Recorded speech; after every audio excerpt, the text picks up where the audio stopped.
শনিবাৰ দিনাখন আমি গৈছিলোঁ অৰুণাচলত নতুনকৈ খোলা এখন প্ৰাকৃতিক পৰিৱেশৰ মাজত থকা ধুনীয়া ৰিজৰ্টলৈ, যিখনৰ নামটো হৈছে তাফ্ৰা ডাই ৰিজৰ্ট।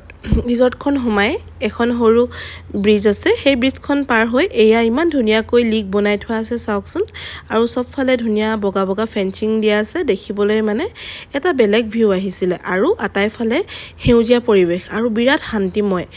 তাৰপাছত এয়া পানীৰ নিজৰাৰ ওপৰেদি এখন হেঙিং ব্ৰিজ, তাৰ ওপৰেদি পাৰ হৈ গ'লোঁ।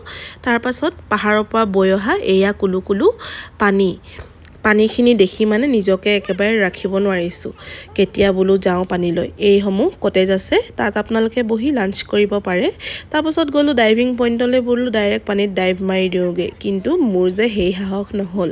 সেয়েহে কিনাৰেদিয়ে গৈ আমি আটায়ে ঠাণ্ডা পানীৰ একেবাৰে পৰশ ল'বলৈ তাতে পৰি দিলোঁগৈ, আৰু ইমান যে এনজয় কৰিলোঁ, পানীত উঠিবই মন যোৱা নাছিলে। পিছে 3 ঘণ্টামান পানীত থাকি তাৰপাছত আমি এয়া লাঞ্চ কৰিলোঁ। লাঞ্চ কৰোঁতে প্ৰায় সন্ধিয়াই হৈ গ'ল, আৰু সন্ধিয়াৰ ভিউটো চাওকচোন, আটাইফালে ইমান ধুনীয়া শান্তিময় পৰিৱেশ, হোৱা পাহাৰো লাগি আছে ওচৰতে।